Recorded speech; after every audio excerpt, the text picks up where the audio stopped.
Then things quieted down and remained quiet for almost 9 years. The hysterical outbursts and sobbing on my shoulder that recurred at regular intervals didn't really disturb the calm atmosphere. I'm rather surprised that Mr. Verkovensky didn't grow fat during that time. His nose turned a bit crimson and he himself grew even milder, but that was all. Gradually he gathered a circle of friends around him, but it must be said it was always quite small. And although Mrs. Stavrogin had little to do with that circle, we all considered ourselves her protégés.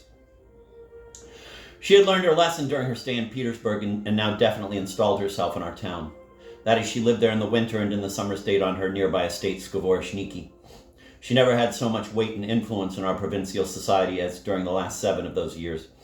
In fact, until our present governor was appointed, the former governor, our kindly, unforgettable Ivan Osopovich, was closely related to her, and once upon a time she had rendered him some important service. His wife trembled at the mere thought of displeasing Mrs. Stavrogin, so the adulation of our provincial society bordered at times on plain idolatry. Some of this glamour was, of course, reflected onto Stepan Verkovensky. He was a member of the club and a stylish loser at cards and was treated with general respect, although many thought him nothing but a learned man. Later, when Mrs. Stavrogin allowed him to live in a separate house, we felt freer. We gathered at his place twice a week and we enjoyed ourselves, especially when he was generous with the champagne. It came, by the way, from the shop of that fellow Andreev, whom we have already mentioned. Mrs. Stavrogin paid the bills every 6 months, and on those days Mr. Verkovensky always had an upset stomach.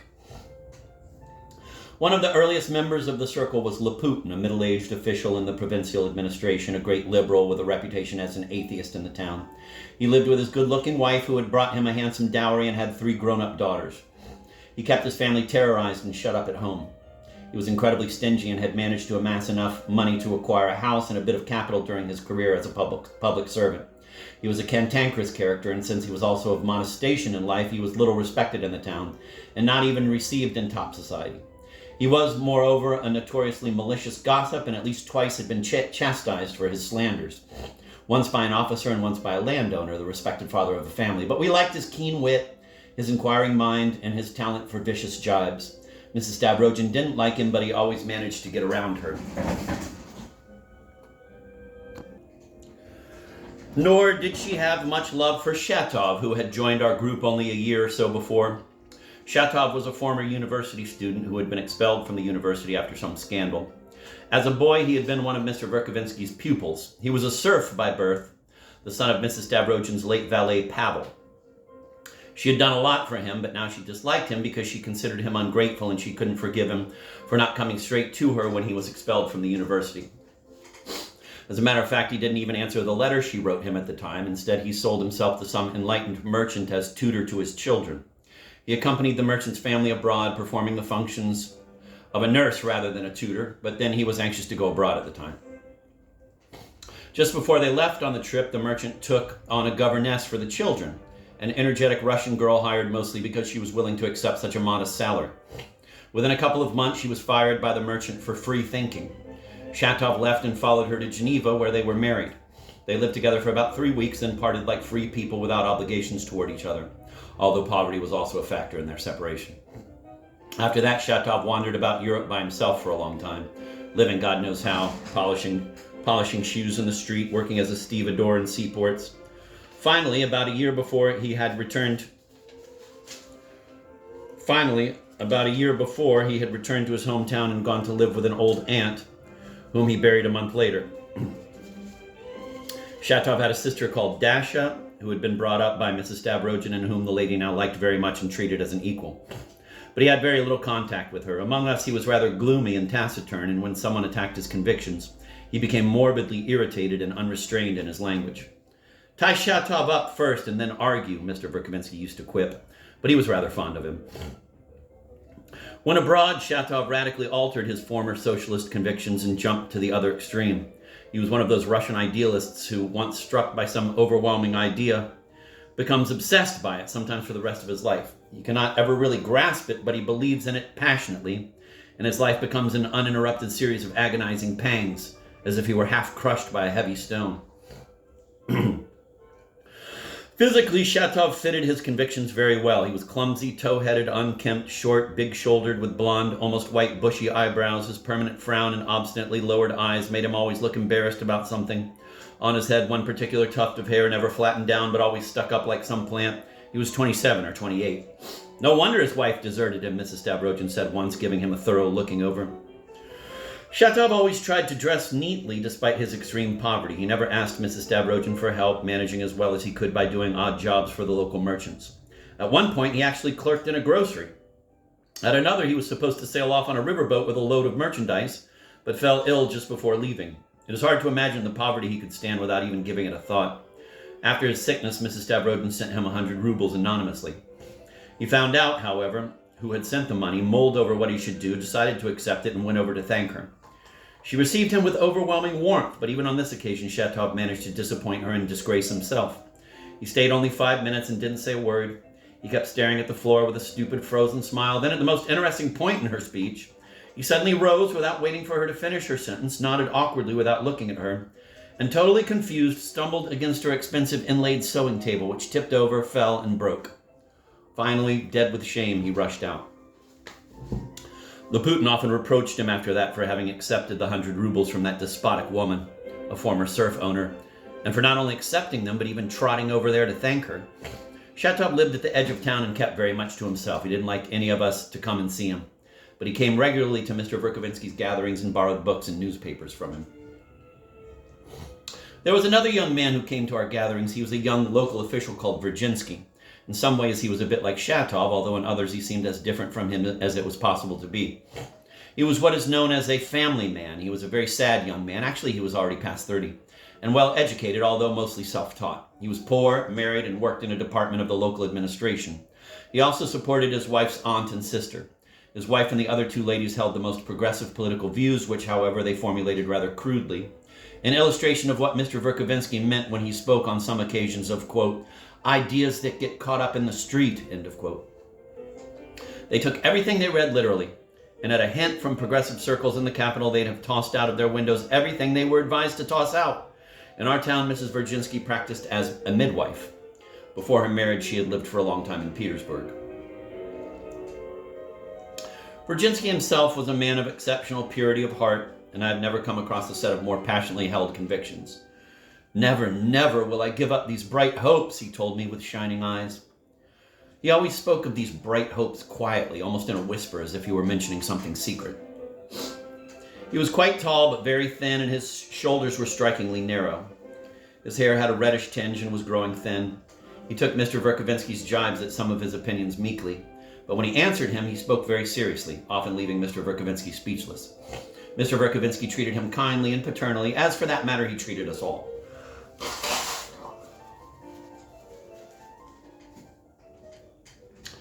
You're just a half-baked thinker, he teased Virginsky. You're all the same, and although I haven't noticed the same narrowness of outlook in you that I found chez ces seminaristes of Petersburg, I still maintain you're half-baked, and Shatov is half-baked too, however well done he may imagine he is. And what about me? Laputin asked him once. You're just a middle-of-the-roader. You'll always adapt yourself somehow to whatever may come. Laputin resented this. It was rumored that, and alas turned out to be true, that after less than a year of lawful wedlock, Mrs. Virginsky dismissed her husband, announcing that she preferred a certain Lebyetkin. The person in question later turned out to be a rather suspicious character and not the retired army captain he had posed as. He was only good at twirling his mustache, drinking, and talking the most cockeyed nonsense imaginable. He rather tactlessly moved right into the Virginsky household, welcoming the opportunity for free board. He slept there, ate there, and in the end started treating the master of the house quite patronizingly. When told about his dismissal by his wife, Virginsky is supposed to have said, "My dear, thus far I have only loved you. Now I respect you." But it is highly unlikely he ever made this statement so much in the style of ancient Rome. I've heard from other sources that he burst into tears. Once, a couple of weeks after the dismissal, the whole, quote, family, end of quote, went to have tea with some friends outside town. Virginsky was rather exuberant and gay and took part in the dancing. Then, suddenly, without any provocation, he grabbed the gigantic Lebyetkin, who was dancing a solo, by his hair, bent him forward, and screaming and shouting with the tears pouring down his cheeks, started pulling him around. The giant was so scared that he did nothing to defend himself and didn't even utter a sound while he was being dragged around. Later, however, he ardently resented the offense, as any honorable man would. Brzezinski spent the following night on his knees begging his wife to forgive him, but she didn't, for he still refused to apologize to Lebyedkin. And on top of that, she accused him of shallowness of convictions and stupidity for kneeling while talking to a woman. The retired captain vanished from our town soon afterward to reappear only very recently with his sister and a new set of objectives, to which will come in time.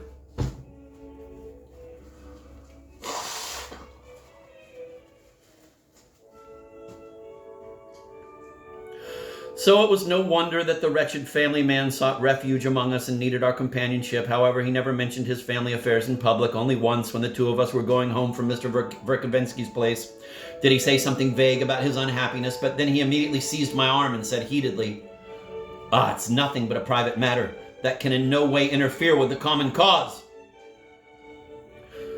Other people occasionally came to our meetings. There was a Jew named Lyamshin and a Captain Karchusov. There was an open-minded old man, but he soon died. Once Laputin brought in an exiled Polish priest called Dostoyevsky, who was received as a matter of principle at first, but later on was no longer welcome. There was a time when it was said that our circle was a hotbed of free thinking, vice, and atheism, and this notion always lingered about us. But in actual fact, we were just enjoying a pleasant, innocent Russian pastime, liberal blather. Liberal idealism and liberal idealists are possible only in Russia. Mr. Verkovensky, like every witty man, needed an audience. And he also had to feel that he fulfilled a supreme duty by spreading ideas through words.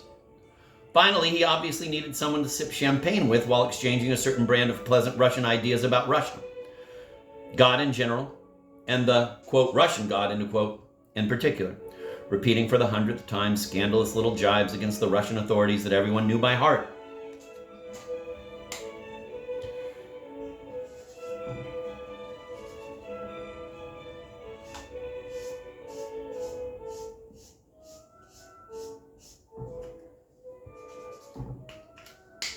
We didn't turn our noses up at local gossip either, and often drew the most highly moral conclusions from it.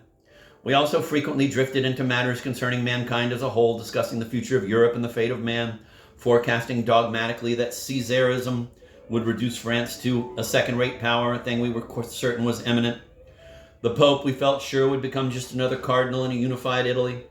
And there wasn't the slightest doubt in our minds that this 1,000-year-old matter would be settled with a snap of the fingers in our age of humanitarianism, industry, and railroads.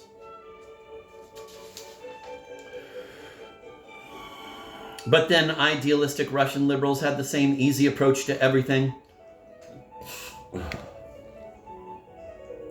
Sometimes Mr. Verkovensky spoke of art, and he spoke very well on the subject, although somewhat abstractly. At times he remembered the companions of his young days, all of them famous in the history of our movement. And he remembered them warmly and admiringly, but perhaps with a suggestion of envy. And if things became really unbearably boring, Lyamshin, the little Jewish post office clerk, sat down at the piano and played or gave imitations of a pig, a storm, childbirth, including the infant's first cry, etc., which was mostly why he was invited. And when we had had a lot of drink, which didn't happen very often, we were sufficiently moved to sing the Marseillaise together, with Lyamshin accompanying us on the piano. I can't guarantee that the result was very successful. We enthusiastically celebrated February the 18th, the day of the emancipation of the serfs, preparing for it long in advance by drinking innumerable toasts. Long before Shatov and Brzezinski joined us, when Mr. Verkovensky was still living in Mrs. Stavrogin's house, it was some time before emancipation, Mr. Verkovensky had acquired the bad habit of muttering under his breath a well-known, although somewhat unconvincing, verse by some liberal ex-landowner. Quote, with their axes the peasants come walking. A terrible doom the land is stalking.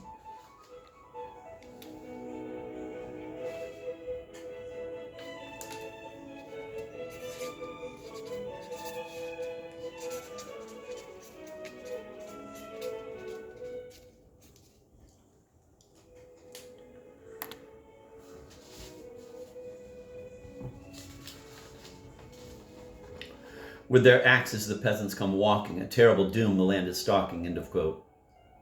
It went something like that, although I can't vouch for my accuracy. Mrs. Stavrogin overheard him once and shouting, "What stupid nonsense," left the room in anger. Laputin, who happened to be present, remarked bitingly, "Well, it would really be a shame if, in their joy, the peasants caused some unpleasantness to their former owners." And he meaningfully drew his finger across his throat. "Cher ami," Mr. Verkovensky said good-humoredly, "take my word for it that this," he imitated the gesture across the throat, "is no way to reform the landowners or help anyone else. We'll never manage to get things going if we lose our heads, although at times our heads do seem to be a positive hindrance. I must say that many in our town expected something extraordinary to happen the day serfdom was abolished. Laputin and the so-called experts on people and the running of a state predicted it. Mr. Verkovensky also seemed to share their opinion, and as the day approached, he begged Mrs. Stavrogin to send him abroad. In fact, he got cold feet. But the great day came and went in a few more days besides, and the haughty smile reappeared on Mr. Verkovensky's lips. He formulated a few remarkable thoughts on the character of the Russian in general, and the Russian peasant in particular. Quote, "Being in a hurry as usual, we have been over-anxious about our peasants.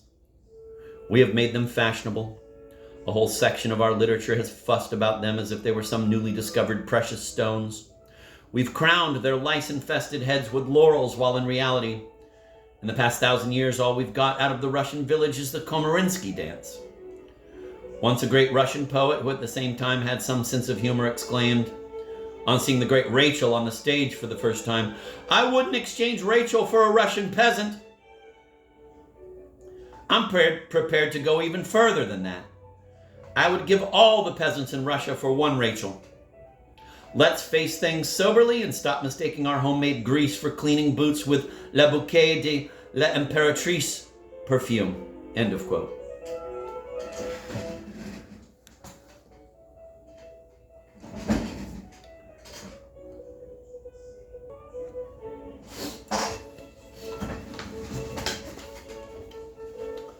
Laputin readily agreed, but remarked that it was nevertheless necessary to pretend for the time being and praise the peasants in the interests of the cause.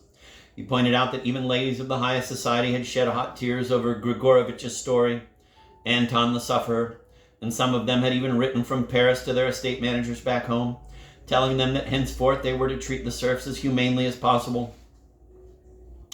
It was a rather unfortunate coincidence that just after all those rumors started circulating about Anton Petrov, there was a certain misunderstanding in our province about 10 miles from Skvoreshniki, and in the excitement they sent a detachment of soldiers this way. At that time, Mr. Verkovensky became so agitated that he gave us all a good scare. He ranted and raved at the club, saying that they hadn't sent enough soldiers and that we should wire for reinforcements. He rushed to the governor to assure him he had nothing to do with the whole business, insisting that they shouldn't try to accuse him of anything because of his old record, and suggesting that the governor write immediately to whomever it might concern in the capital. Luckily, the whole incident soon blew over. Still, Mr. Verkovensky's behavior struck me as very strange. 3 years later, people started to discuss nationalism, and something called, quote, public opinion, end of quote, came into existence. That made Stepan Verkovensky laugh. "My friends," he lectured us, "if national consciousness has really come into existence among us as we're told by the press, it is still attending some German elementary school and learning from a German textbook, learning by heart its eternal German lesson. And the German teacher can make it go down on its knees whenever he thinks fit. I have nothing against the German teacher, but I'm not so sure that this national feeling does exist today. I don't believe anything has come into existence. I think everything just goes on according to God's will, which should be good enough pour notre Saint Récit. All these pan-Slav and nationalist movements are really too old to be new. As a matter of fact, nationalism in this country has never been anything but a game for some gentleman's club, and a Moscow club at that. Of course, I'm not talking of the times of Prince Igor, but finally, I say that its true origin is idleness. In our country, everything comes from idleness, the good things as well. Everything comes from the cultured, refined idleness of our upper classes. I've been repeating this for 30,000 years.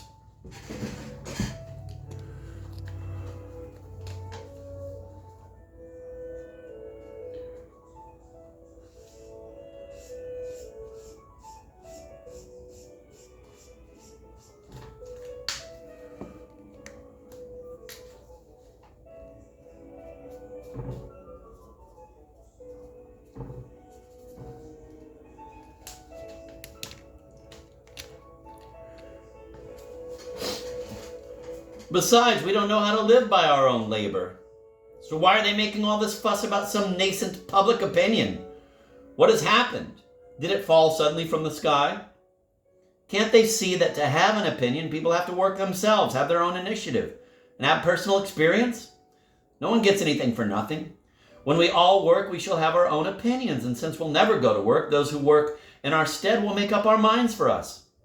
The same old Europe, the same Germans, our teachers for 200 years. Moreover, Russia is in too great a mess for us to disentangle it without the Germans and without going to work. For instance, I sounded the alarm and appealed to people to go to work. I devoted my life to that appeal, and I believe in it.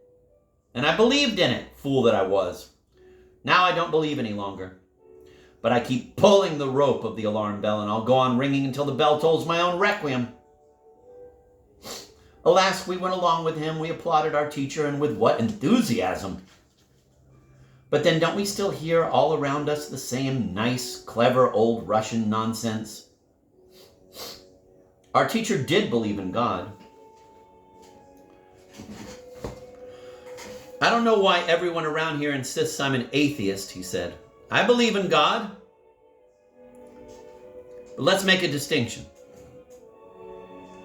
I believe in God as a being that is conscious of himself only through me. Of course, I cannot believe like my old maid, or like some gentleman who believes just in case, or like our dear Shatov. But no, Shatov doesn't really count. Shatov forces himself to believe, like a Moscow Slavophile. As to Christianity, well, despite all my respect for it, I'm not a Christian. I'm rather a pagan like the great Goethe or the ancient Greeks. If only because Christianity doesn't understand woman, a point that was so brilliantly developed by George Sand in one of her great novels. As for genuflections, fasts, and that sort of thing, I fail to understand what difference it can make to anyone whether or not I observe them. I can imagine how busy our local informers are, but I refuse to be a hypocrite. In 1847, Belinsky sent his well-publicized letter to Gogol from abroad, strongly reproaching him for believing in some sort of God. Entre nous soit dit. I can imagine nothing funnier than Gogol, the Gogol of that time especially, reading that particular phrase in the letter in general. But disregarding the funny side of it, and since after all I agree in principle with that reproach, I'll simply say, there were real men at that time. Yes, they knew how to love their people, how to suffer for them. They were willing to sacrifice everything for the masses and at the same time managed to remain distinct from them, not trying to please them and everything. But you don't really expect Belinsky to try to find salvation in lean diets of vegetable oil, radishes, and peas during Lent. At this point, Shatov intervened. Those fellows you mentioned never really loved the people. They never suffered for them or sacrificed anything for them. Although to make themselves feel more noble, they like to think they did. He muttered gloomily, lowering his eyes and twisting impatiently in his chair. What? You say they didn't love the people? Mr. Verkovensky shouted in outraged tones.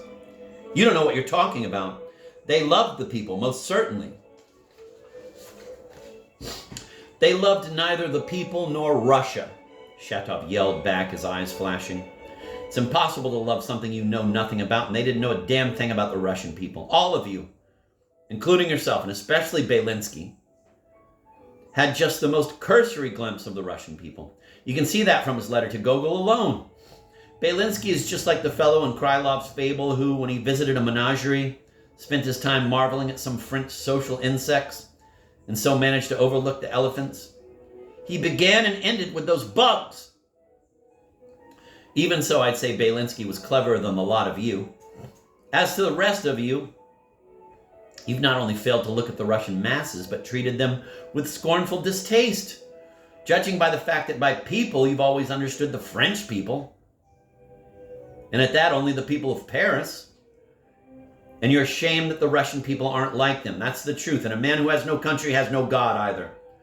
Rest assured that those who cease to understand the people of their own country and lose contact with them also lose the faith of their forefathers and become godless or indifferent.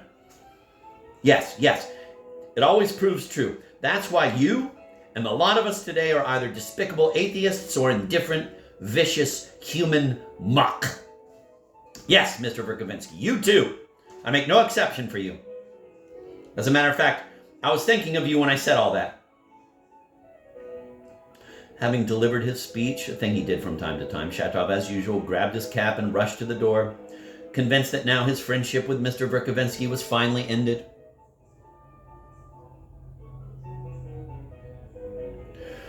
But Mr. Verkovensky always managed to stop him in time.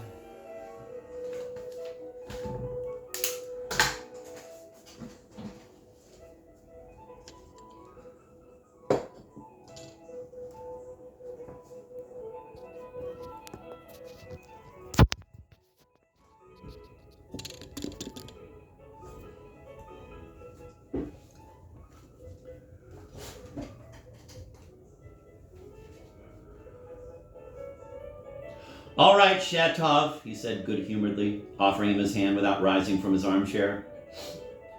"Now, how about making up after that exchange of niceties?"